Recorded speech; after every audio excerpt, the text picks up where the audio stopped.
ज्ञानतिमिरान्धस्य ज्ञानाञ्जनशलाकया शुष्करश्मिहितं येन तस्मै श्रीगुरुवे नमः। ओं विष्णुपदाय कृष्णप्रेष्ठाय भूतले श्रीमते जयपताकास्वामिनिति नमो आचार्यपदाय निताय कृपपदाय गौरपतलामुदाय नवपदाय नमो। ओं विष्णुपदाय कृष्णप्रेष्ठाय भूतले श्रीमते भक्तिवेदान्त स्वामिनिति नमस्ते सरस्वती देवे गौरवाणी प्रचारिणे निर्विशेष शून्यवादी पाश्चात्य देशतारिणे गुरवे गौरचन्द्राय राधिकाय तदालय कृष्णाय कृष्णभक्ताय तद्भक्ताय नमो। हरे कृष्ण। सर्वप्रथम पढ़ুন।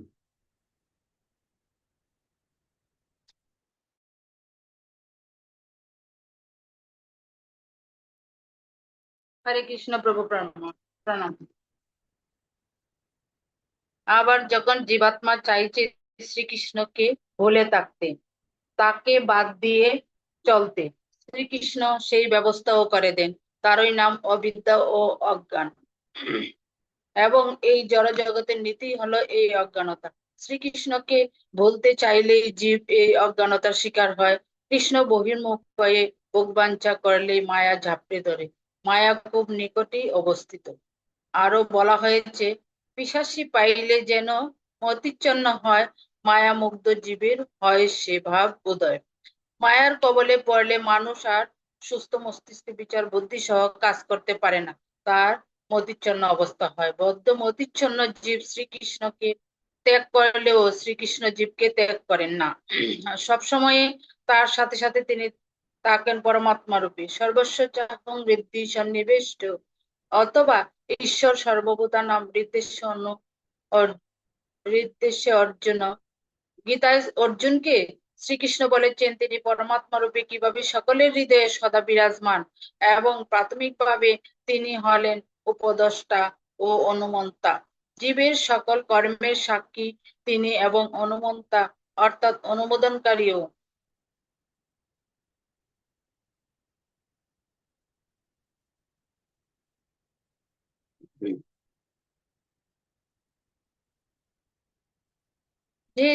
যেহেতু শ্রীকৃষ্ণের অনুমোদন ছাড়া কোনো কিছু সম্ভব নয়, তাই তিনি স্বয়ং সকলের হৃদয়ে অবস্থান করে আছেন।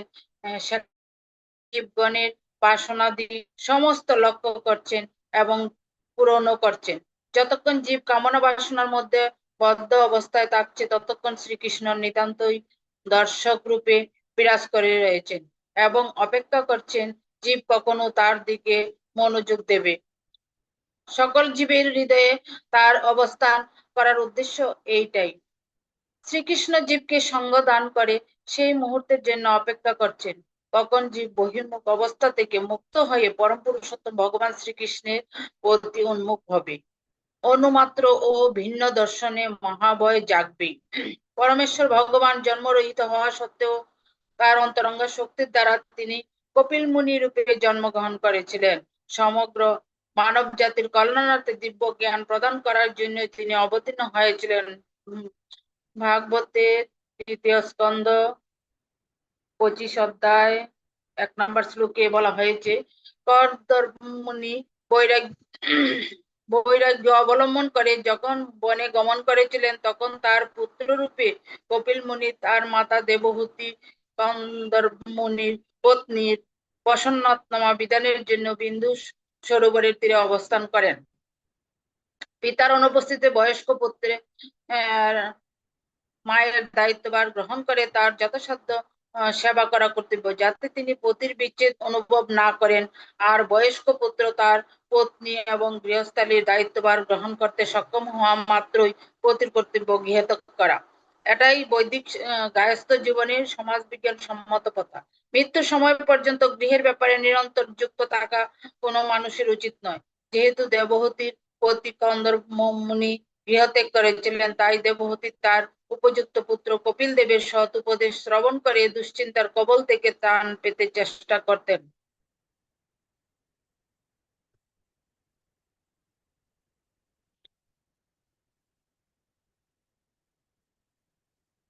কপিল মুনিকে পরমেশ্বর ভগবান শ্রীকৃষ্ণের অবতার বলে স্বীকার করা হয়।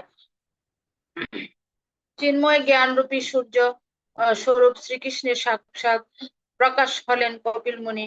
ভাগবত তৃতীয় স্কন্ধ 25 অধ্যায় 9 নম্বর শ্লোকে বলা হয়েছে, সূর্য যেমন বিশ্বের অন্ধকার দূর করে, তেমনি পরমেশ্বর ভগবানের আলোক যখন এইভাবে অবতার রূপে নেমে আসে, তখন মায়ার অন্ধকার দূর হয়ে যায়।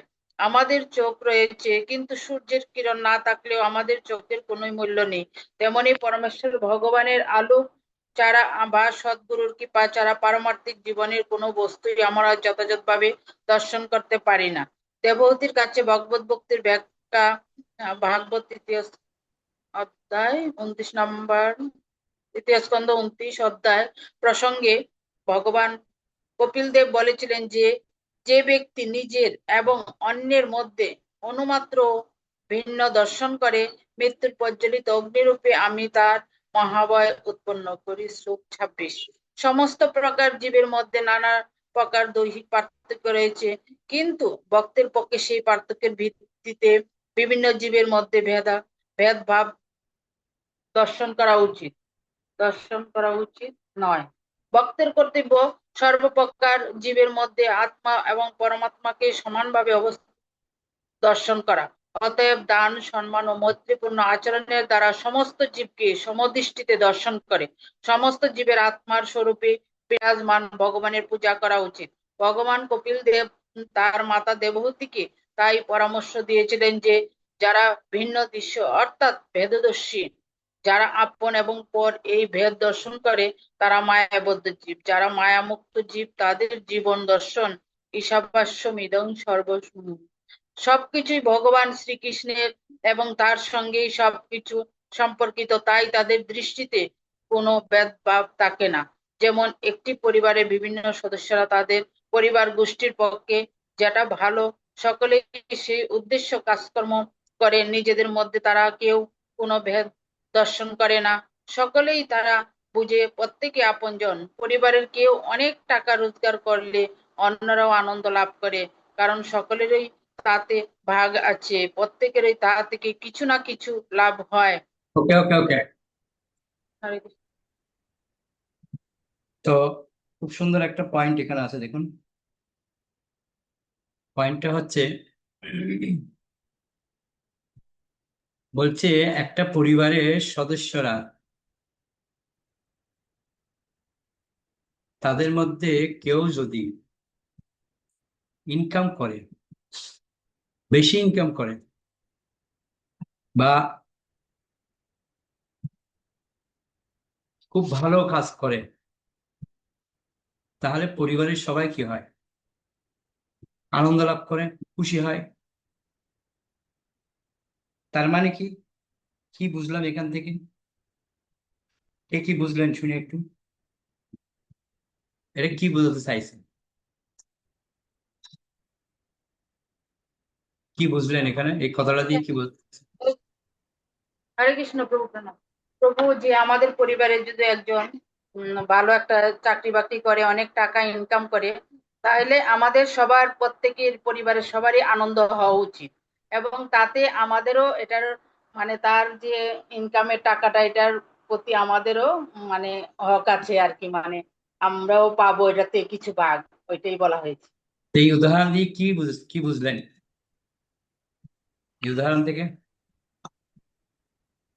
এই মানে উদাহরণ দিয়ে এই এই এই সহজ। উদাহরণটা থেকে প্রভু আমি বুঝতে পেরেছি যে, আমি জানি না অতটুকু, আমি যদি প্রচার করি, মানে আমি যদি আচরণ করি আবার প্রচার করি, তাইলে আমার মানে প্রচার করলে আমিও ওইটার থেকে কিছু ভাগ পাবো। অন্যজন যদি ভগবানের সেবা টেবা করে, ওইটার থেকে আমি যারে প্রচার করছি ওর থেকে আমার কিছু ভাগ আছে।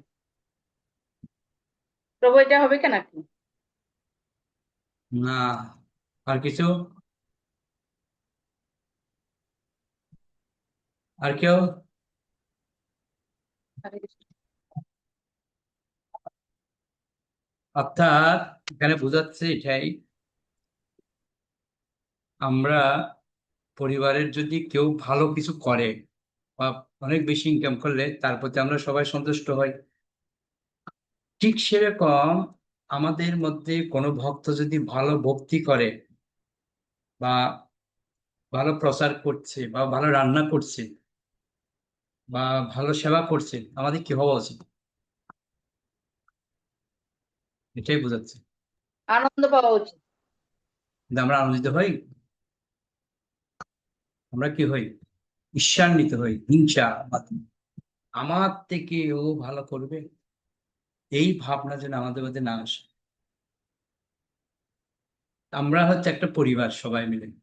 আমাদের পরিবারে যদি কেউ ভালো ভক্তি করে বা কেউ ভালো প্রচার করছে বা কেউ ভালো রান্না করছে বা ভালো ম্যানেজমেন্ট করছে, আমাদের প্রত্যেকেরই কি হওয়া উচিত? খুশি হওয়া উচিত। তাকে আমাদের উৎসাহ প্রদান করা উচিত, যেহেতু আমাদের পরিবারের একজন মেম্বার। আমাদের পরিবারের ঘরের মধ্যে যদি আমরা, আমার বাবা মা বা পরিবারে কেউ যদি থাকে, ও যদি কিছু একটু ভালো কিছু করে, তাহলে আমরা সবাই খুশি হই না, আনন্দ পাই। তো প্রত্যেকেই হচ্ছে আমাদের পরিবারের সদস্য, এখানে এটা মাথায় রাখতে হবে। যদি আমরা মনে করি সবাই আমাদের পরিবারের সদস্য, তাহলে আমরা প্রত্যেকে আনন্দ পাবো। কেউ যদি ভালো প্রচার করছে বা কেউ ভালো রান্না করছে বা কোনো ম্যানেজমেন্ট করছে, কিছু না কিছু করছে, তাতে আমরা আনন্দিত হব। কিন্তু আমাদের মধ্যে হিংসা, হ্যাঁ অমুকে এটা করছে, আমার থেকে বেশি করছে উনি, আমাদের মধ্যে হিংসা চলে আসে। না, উচিত নয়। কিন্তু যারা বেদ দর্শন করে, তাদের মধ্যে অপর কেউ প্রচুর ধন সম্পত্তি লাভ করলে অন্যজনের মনে হয়, ও ওই লোকটার এত টাকা, আর আমার কিছু লাভ হলো না। তেমনি আপনজন কষ্ট পেলেও আমরা তো কষ্ট পাই, ভাবি কেমন করে তাকে নিষ্কৃতি দিতে পারি। বুঝতে পারছেন? তো আমাদের পরিবারের মধ্যে যদিও আমরা সবাই খুশি হই, কিন্তু কিছু লোক আছে যারা আমাদের প্রতি ঈর্ষান্বিত হয়। তো সেজন্য আমাদেরকে পন্থা দিচ্ছে, এরকম পরিস্থিতি আমাদের জীবনে আসবে। কেউ আমাদের ঘৃণা করবে, কেউ আমাদের সুনাম করবে, কিন্তু আমাদের প্রত্যেককে জিনিসটা পৌঁছে দিতে হবে। দেখুন, আমার থেকে যদি কেউ ভালো প্রচার করে বা আমার থেকে যদি কেউ ভালো কিছু করে, ওনাকে আমরা সবাই ধন্যবাদ জ্ঞাপন করব, তাকে সহযোগিতা করব, উৎসাহ প্রদান করব। কিন্তু তাকে কখনো আমরা হেয় করবো না বা নিচে নামাবো না। ছিল অভয় চরণারবিন্দ ভক্তিবেন্দ্র স্বামী প্রভুপাদ তার প্রাঞ্জল জ্ঞানগর্ভ ভাগবত ভাষ্যে ৩য় স্কন্ধ ২৯ অধ্যায় ২৬ নম্বর শ্লোকে তাৎপর্য বর্ণনা করে লিখেছেন, সমস্ত প্রকার জীবের মধ্যে নানাবিধ দৈহিক পার্থক্য রয়েছে, কিন্তু ভক্তের পক্ষে সেই পার্থক্যের ভিত্তিতে বিভিন্ন জীবের মধ্যে ভেদভাব দর্শন করা উচিত নয়। বুঝতে পারছেন? কাকের কার কথা বলছে এটা? ভক্তের পক্ষে। ভক্তের কর্তব্য সর্বপ্রকার জীবের মধ্যে আত্মা এবং পরমাত্মাকে সমানভাবে অবস্থিত দর্শন করা। অর্থাৎ দৃষ্টি থেকে ভেদভাব দূর হয়ে যাওয়াটাই হচ্ছে চিন্ময়ত্বের লক্ষণ। জড়ত্বের লক্ষণ হলো যত বেশি জড়মুখী হব, ভেদভাব তত বেড়ে যাবে, বিভেদ বিশদ স্বাদ ততই দেখা দেবে সমাজে। বুঝতে পারছেন? আমাদেরকে ভেদভাবটা দূর করতে হবে। ভেদভাব, ভেদভাব মানে বুঝতে পারলেন তো? যে কথাটা আমি বললাম একটু আগে, আমাদের মধ্যে যে একে অপরের প্রতি আমরা হেয় প্রতিপন্ন করি, এটা দূর হওয়া আমাদের জন্য কর্তব্য। যেদিন দূর হবে, তাহলে চিন্ময়ত্বের লক্ষণ আমাদের মধ্যে প্রকাশ পাবে। আর জড়ত্বের লক্ষণ হলো কি? আমরা যত বেশি জড়ের মুখী হব, তত আমাদের মধ্যে ভেদভাব বাড়বে। বুঝতে পারলেন? যেমন কিছুদিন আগেও ভারতবর্ষ এবং পৃথিবীর অন্যান্য দেশগুলিতেও যৌথ পরিবার ছিল। এক একটা পরিবারে ১০০-২০০ জন করে সদস্য মিলেমিশে বিরাট পরিবার গোষ্ঠীর মতো বসবাস করত। তার আগে একটা পুরো গ্রামই একটা পরিবার গোষ্ঠীর মতো থাকত, এবং সেই পরিবারের নামেই গ্রামটি পরিচিতি লাভ করত। এটা সত্যি কথা, গ্রামে গেলে আমরা দেখতে পাই। সেই গ্রামের সকলের সুখ দুঃখ, সকলেরই সহানুভূতি জাগত। কিংবা গোটা দেশটাই রাজাকে কেন্দ্র করে নিজেদের একই পরিবারভুক্ত বলে মনে করত। অবশেষে ভগবানকে কেন্দ্র করে সারা বিশ্বটাই একটি বিশ্ব পরিবার হয়ে উঠেছিল পুরাকাল। বুঝতে পারলেন? একই কথা আবার বলছি, আমাদের একটাই পরিবার। আমাদের ছিল প্রভুপাদ যে গৃহ নির্মাণ করেছেন, সারা পৃথিবীর মানুষ সেখানে আশ্রয় গ্রহণ করতে পারে। তো সেজন্য আমাদেরকে ভেদভাব করা যাবে না। আমরা মনে করতে আমরা একটা পরিবার, এই জন্য প্রবাদ উদাহরণ দিচ্ছে। আগেরকার দিনে কিরকম ছিল, আমরা প্রত্যেকে কি একটা কথা বলি, অর্থাৎ বসুদেব কুটুম্বকম, বসুদেব কুটুম্বকম, এটা আমরা বলি, কিন্তু এটা আমরা পালন করি না। এই যে বসুদা বা বসুন্ধরা, অর্থাৎ পৃথিবী, বসুদেব মানে কি পৃথিবী, এই সারা পৃথিবীটাই একটা কুটুম্ব, বুঝলেন তো? কুটুম্ব মানে তো আপনারা বুঝেন, আত্মীয় আমরা বলি, বসুদেব কুটুম্বকম। এখানে লিখছে বসুদৈব। যাই হোক, এই সারা পৃথিবীটাই একটা কুটুম্ব, বুঝতে পারলেন? আমাদের যা আছে, আগে তো চক্রবর্তী সম্রাট ছিল, কে, পরীক্ষিত মহারাজ, সবাই এক ছিল, সবাই একটা পরিবার ছিল। যদি বলা হচ্ছে এই সারা পৃথিবীটাই একটা কুটুম্ব, একটা পরিবার বলে বৈদিক শাস্ত্রের মাধ্যমে মানুষকে শেখানো হয়েছিল। আজকের দিনে সমাজ বিজ্ঞানী তথা আধুনিক রাজনীতিবিদেরা যাকে ওয়ান ওয়ার্ল্ড থিওরি নাম দিয়ে যেন নতুন কিছু তত্ত্ব শোনাচ্ছেন বলে মনে করছেন। এভাবে দেখা যায় ভারতীয় সনাতন মানব ধর্মে বসুদৈব কুটুম্বকম ভাবধারা অনুযায়ী পৃথিবীর সকলেই একটা বিরাট পরিবারের মতো, আত্মীয় কুটুম্বের মতোই নিবিড় প্রীতিমূলক আত্মীয়তার বন্ধনে আবদ্ধ হয়েছে। সেখানে সকলেই সকলের সাথে ভালোবাসার সূত্রে সুসম্পর্কিত, কেবল মানুষের ক্ষেত্রেই নয়, পশু পাখি, গাছপালা, কীটপতঙ্গ সকলেই পরস্পরের সঙ্গে প্রীতির বন্ধনে সম্পর্কিত। এই কথা ভাবতে শেখানো হয়েছে, বুঝতে পারছেন? আমাদেরকে শিখাচ্ছে আমরা সবাই হচ্ছে বসুধৈব কুটুম্বকম, আমরা একে অপরের সাথে আমরা আত্মীয়তার বন্ধন। বিশেষ করে আমরা ক্লাসে বলি আত্মীয়, আত্মীয় মানে কি আত্মার সাথে যার সম্পর্ক আছে সে হচ্ছে আত্মীয়। তো বসুধৈব কুটুম্বকম মানে একই কথা, আমাদের যারা রয়েছে সবাই হচ্ছে আমাদের আত্মীয়। তো ভারতীয় বৈদিক শাস্ত্র সম্বন্ধে ভগবান এমন ভাবে এই পৃথিবীটাকে সৃষ্টি করেছেন, একটু মনোনিবেশ সহকারে ভগবত ভক্তির মাধ্যমে ভাবলেই আমরা সেটা দেখতে পাই। দেখুন না, আমাদের প্রভুপাদ তার শিষ্যদের জীবনীগুলি দেখুন, তারা কিভাবে একে অপরের সাথে সৌহার্দ্যপূর্ণ ভালোবাসা, একজন একজনের প্রতি কিরকম সম্পর্ক। আর আমরা এক গুরু ভাইয়ের প্রতি কি বিরূপ আচরণ, আমরা একজনের সাথে একজন, আমাদের মধ্যে সম্পর্ক ভালো নেই। কেউ যদি ভালো প্রচার করছে ওর প্রতি আমার খুব হিংসা, এই ভালো করছে। কেউ হয়তো ভালো সেবা করছে, তার প্রতি আমাদের হিংসা না, আমাদের মনে করতে আমার ঘরের লোক ও করছে, হ্যাঁ কি আনন্দ, আমাদের খুশি হওয়া উচিত। কারণ সকলেই ভগবানের বিভিন্ন অংশ, তাই সেই বিবেচনাতেও আমরা সকলের সঙ্গে পারস্পরিক আদান প্রদানের মাধ্যমে সম্পর্কিত। আপাত দৃষ্টিতে দেখতে পায় চলমান পশু পাখি কীটপতঙ্গের কথা ছেড়ে দিলেও নিশ্চল গাছপালাদের সাথেও আমাদের জীবন দ্বারা কত রকমের সম্পর্কিত হয়ে রয়েছে। পশু পাখির কথা বাদ দিন, গাছপালা আমাদের কি কত উপকার করছে দেখুন। যখন আমরা শ্বাস গ্রহণ করছি তখন অক্সিজেন নিচ্ছি, আবার শ্বাস ছাড়ার সময় কার্বন ডাই অক্সাইড ছাড়ছি, সেটি গাছেরা গ্রহণ করে নিচ্ছে এবং তার বদলে তারা অক্সিজেন ছেড়ে দিচ্ছে। দেখুন তো গাছেরা কি সুন্দর আমাদের সেবা করছে। আমরা যে কার্বন ডাই অক্সাইড ত্যাগ করছি সেটি গাছ গ্রহণ করছে, আমরা বিজ্ঞানের পরিচয় গেলি, আর বিনিময় তারা আমাদেরকে কি দিচ্ছে, অক্সিজেন দিচ্ছেন, যা প্রাণ স্বরূপ। এই অক্সিজেন যে কত মূল্য আমরা করোনার সময় দেখতে পেয়েছি, কি দাম ছিল অক্সিজেনের।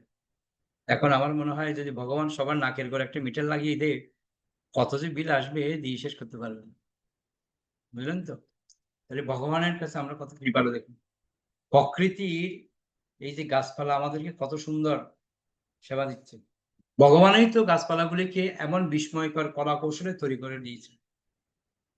বুঝতে পারলেন? ভগবানই এই গাছপালাগুলিকে এমন ভাবে তৈরি করেছেন যেন আমাদের সেবায় রাখতে পারেন। এভাবে পরম পিতা শ্রীকৃষ্ণের সন্তান সন্ততি রূপে, তার অবিচ্ছেদ্য বিভিন্নাংশ রূপে সকল জীব চিরকালের মতো পরস্পরের সঙ্গে সম্পর্কিত। কৃষ্ণ সম্পর্ক না দেখলেও ব্যক্তিগত বিচারে, এটা একটা খুব গুরুত্বপূর্ণ কথা, বলছে কৃষ্ণ সম্পর্ক না দেখলেও ব্যক্তিগত বিচার, অর্থাৎ ব্যক্তিগত সম্পর্ক বিচারও গাছপালারা আমাদের কুটুম্ব।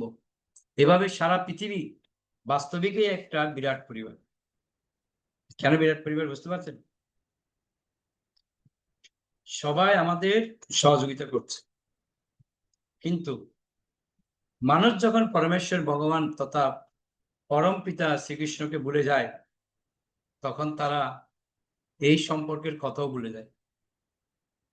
আর যত বেশি তারা দূরে সরে যায় এই আধ্যাত্মিক সম্পর্ক বোধ থেকে, ততই আপন ভাবটি হারিয়ে ফেলে। তাই কলিযুগে আমরা দেখতে পাচ্ছি, বসুধার কথা ছেড়ে দিল, রাজ্য বা গ্রামের কুটুম্বতার কথা ছেড়ে দিল, একটা গৃহের সংসারে একত্রে মানুষ থাকতে পারছে না। বুঝতে পারছেন বর্তমান সমস্যা কোথায়?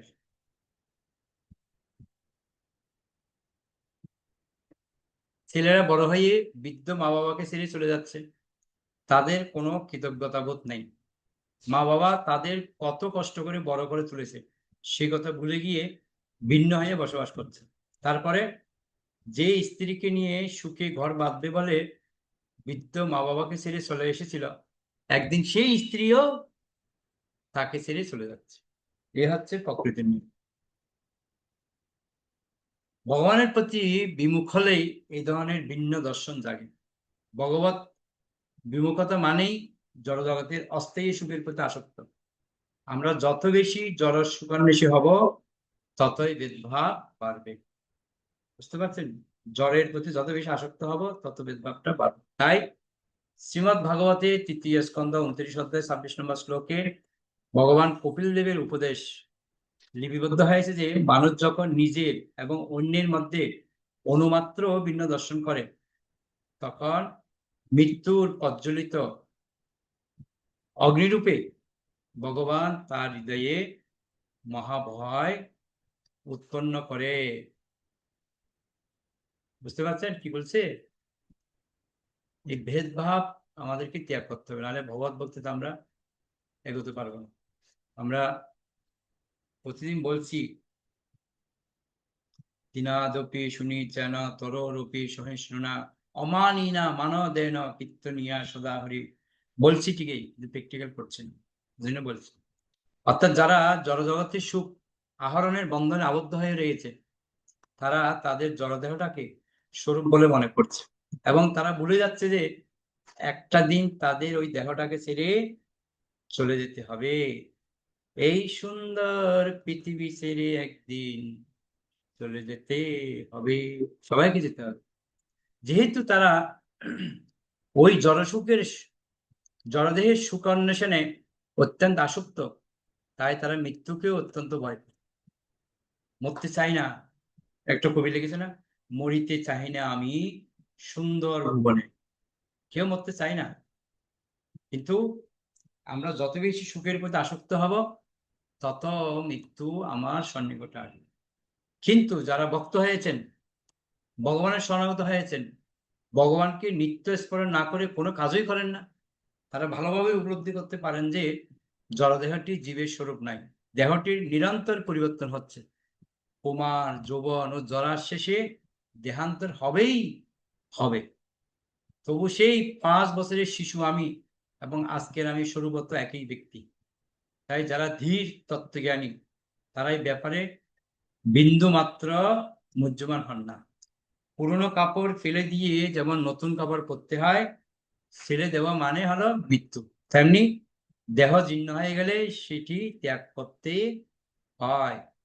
পুরনো কাপড় ত্যাগ করে নতুন কাপড় পেলে যেমন লোকে আনন্দ উপভোগ করে, তেমনি যাদের স্বরূপ জ্ঞান লাভ হয়েছে তারা কখনোই জন্ম মৃত্যুর ব্যাপারে দুঃখিত হন না।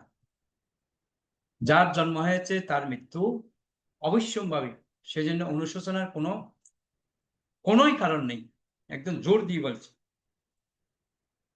যারা ভগবত তত্ত্ববেতা তাদের এই জ্ঞানের স্ফুরণ ঘটে, তারা তাই মৃত্যু ভয়ে যেমন ভীত হন না, তেমনি কাউকে ভিন্ন দর্শনও করেন না।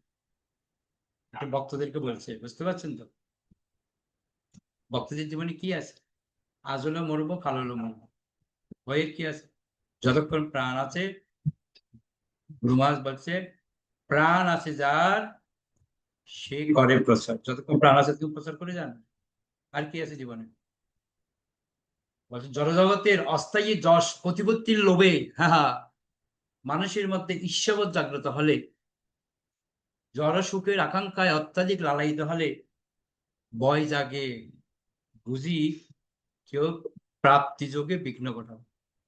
তখন ভিন্ন যোগ, ভিন্নবোধ জাগে, মহাভয়ে কাতর হয়ে আত্মরক্ষার জন্য মানুষ বৃথা চেষ্টা করতে থাকে। এসব কিছুর মূল একটাই, যে আমরা যশ, প্রতিপত্তির লোভ, প্রতিষ্ঠা, এগুলি আমাদেরকে ঈর্ষান্বিত করে। অতএব দান, সম্মান এবং সহনশীল মৈত্রীপূর্ণ আচরণের দ্বারা পৃথিবীর তথা সমাজের সমস্ত জীব, সমস্ত সম্প্রদায়, সমস্ত আত্মীয় স্বজন, পাড়া প্রতিবেশীকে সমদৃষ্টিতে দর্শন করার শিক্ষা লাভ করতে হয় এবং সমস্ত জীবের আত্মা স্বরূপে বিরাজমান শ্রী ভগবানের পুজো করা উচিত। ভাগবত তৃতীয় স্কন্ধ 29 অধ্যায় 27 নম্বর শ্লোক। বুঝতে পারলেন? মৈত্রীপূর্ণ আচরণ, বন্ধুত্বপূর্ণ আচরণ করতে হবে। ভগবানের আরাধনার মাধ্যমে এই দর্শন শিক্ষা সহজে লাভ করা যায়।